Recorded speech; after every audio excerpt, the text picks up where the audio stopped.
دوسرا اس حدیث کا جو ٹکڑا ہے یہ میرے جمعہ کا آخری ٹکڑا ہے. دوسرا گناہ جس کی سزا اس دنیا میں ملتی ہے، آپ چہرہ ہلا کر میری گواہی دیں گے، ہاں مولوی صاحب ہمیں دیکھے ہیں دنیا میں، ہماری زندگی میں ہم دیکھے ہیں رشتہ داری کو توڑنا. کون سی چیز؟ کون سی چیز؟ رشتہ داری کو توڑنا. رشتہ داری کو جو توڑتا ہے اللہ اس سے ٹوٹ جاتا ہے. اللہ کا تعلق اس کے ساتھ نہیں رہتا. اب جتنی چاہے مانگو، جو چاہے کرو، اللہ کا تعلق ٹوٹ جائے زندگی میں مدد کہاں سے آئے گی میرے بھائی؟ بڑی چیز ہے. خاص طور سے رشتہ داریوں میں ایک بات، بخاری کی حدیث ہے، عبداللہ بن عمر بن عاص رضی اللہ تعالی عنہما اس حدیث کے راوی ہیں. پھر بھی یہ خطاب میرا نوجوانوں سے ہے انشاءاللہ تعالی. لیس الواصل بالمکافی انما الواصل، اللہ کے رسول کے الفاظ، صحیح بخاری کے الفاظ ہیں، رشتہ جوڑنے والا وہ نہیں ہے جو سامنے والا رشتہ جوڑے تو یہ بھی جوڑے، وہ رشتہ داری نہیں ہے. نہیں سمجھ میں آئی؟ شاید میری حدیث، میرے الفاظ جو میں نے کہے سمجھ میں نہیں آئے. ہم لوگوں نے انگریزی میں ایک محاورہ بنا کے رکھا ہے، یو ریسپیکٹ منجھے عزت ملی تو میں وہ جگہ پہ جاتا ہوں. مجھے سامنے والے رشتہ دار عزت دیے تو میں عزت دیتا ہوں، اگر مجھے رشتہ دار عزت نہیں دیے تو میں عزت نہیں دیتا. ہے نہیں؟ یہ ہمارا اصول ہے. نبی کا اصول یہ نہیں ہے. نبی کا وہ اصول یہ نہیں ہے. تبا لک یا محمد لہذا جماعتنا، یہ نبی سے کہا تھا ابو لہب نے، برباد ہو جائے اے محمد، اس کے لیے تو نے جمع کیا. اللہ کے رسول نے جب اپنی دعوت پیش کی، نبی کو یہ جواب چچا سے ملا تھا. چچا، سگا چچا ہے وہ ابو لہب. نبی نے اس سے جو جواب دیا، ٹھیک ہے تم رشتہ توڑنا چاہتے ہو توڑ لو، میں زندگی بھر پانی ڈالتا رہوں گا، اس جھاڑ کو ہرا بھرا رکھوں گا. اللہ اکبر. سامنے والا رشتہ توڑے تو جوڑنا ہے. خالہ کی بات چیت امی سے نہیں ہو رہی ہے، ہم آگے بڑھ کر خالہ کو امی سے ملائیں، یہ رشتہ داری ہے. چچا کی بات چیت ابا سے نہیں ہو رہی ہے، آگے بڑھ کر بیٹا چچا کو منائے، والد سے ملائے، یہ رشتہ داری ہے. نبی نے یہی کہا ہے. وقت ہو گیا، سیرن ہمارا بچ گیا ہے. اگر رشتہ داری میں سب سے نمبر 1 اگر کوئی رشتہ داری آتی ہے وہ ماں کی رشتہ داری ہے، اور اس کے ساتھ باپ کی رشتہ داری ہے.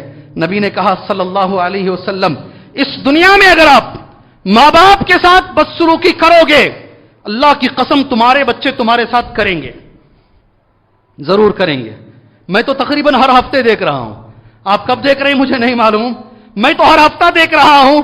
اس نے اپنے والد کو ستایا ہے تو اس کے بچے اسے اللہ ایسا ماحول بنا دے گا، زندگی اس جگہ پہ لا کے کھڑا کر دے گا. بڑے بڑے کروڑ پتی لوگ، آپ ابھی جائیں، ایسا نہیں ہونا چاہیے تھا مگر ہو رہا ہے. ایسا نہیں ہونا چاہیے تھا مگر ہو رہا ہے. ہمارے ایئرپورٹ کے پاس آشیانہ نام کا ایک اولڈ ایج ہوم ہے، ہمارے پاس اس کا تصور نہیں ہے. مسلمانوں کے پاس ماں باپ اگر بزرگ ہو گئے، ماں باپ اگر ایج ہو گئے، ماں باپ کی عمر اگر زیادہ ہو گئی تو ان کی خدمت ہمیں کرنا ہے. مگر آج وہ چلانے والے لوگ کہتے ہیں سڑک پر چھوڑ کے چلے جاتے ہیں ماں باپ کو. جی، ریلوے اسٹیشن پر ماں باپ کو چھوڑ کے چلے جاتے ہیں، بس اسٹینڈوں پر ماں باپ کو چھوڑ کے چلے جاتے ہیں. کوئی پوچھنے والا نہیں، وہیں ٹوائلٹ ہو رہا ہے، وہیں پیشاب ہو رہا ہے، بچے دیکھنے کے لیے تیار نہیں. ایسے 200 ماں باپ کو اب تک ہم نے دفن کیا ہے رکھ کر. کتنے؟ یہ تمہارے گاؤں کی بات کہہ رہا ہوں، باہر کی نہیں.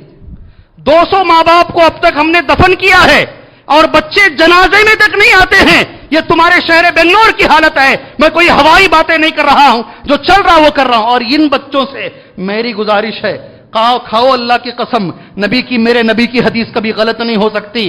تم نے تمہارے ماں باپ کے ساتھ یہ سلوک کیا ہے، تمہاری اولاد تمہارے ساتھ ایسا سلوک کرے گی. لکھ کے رکھو، تم اسے لکھ کے رکھو. سبحان اللہ.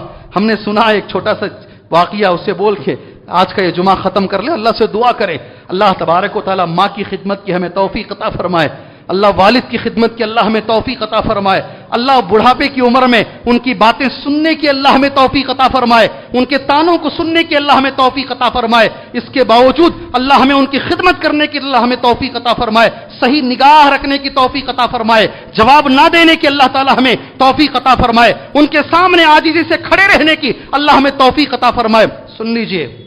سن لیجئے شادی کر کے لے کر آئے، یہ ہوا ہے، شادی کر لے کر آئے، 1 سال گزرا، 2 سال گزرا، بہو نے بار بار کہا ٹھیک ہے، ساس اگر ساتھ میں رہتی تو پھر ہم سسرے کو رکھ لیتے. آپ کام پر چلے جاتے ہیں، سسرے اکیلے رہتے ہیں، مسئلہ ہوتا ہے. بہت برداشت کے بعد اس نتیجے پر پہنچے کہ کسی طریقے سے لے جا کر کے کہیں چھوڑ کے آ جائیں. آپ یقین مانیں اس کو لے کر گئے, بیٹا ہی لے کر گیا باپ کو ایک جگہ چھوڑنے کے لیے. میں وہ مختصر کہہ رہا ہوں, وقت ہو چکا ہے. باپ نے بیٹے سے یہ کہا یہاں مت چھوڑو میرے بھائی, مجھے ذرا 3 کلومیٹر آگے چھوڑو, اس لیے کہ میں نے میرے باپ کو یہیں چھوڑا ہے.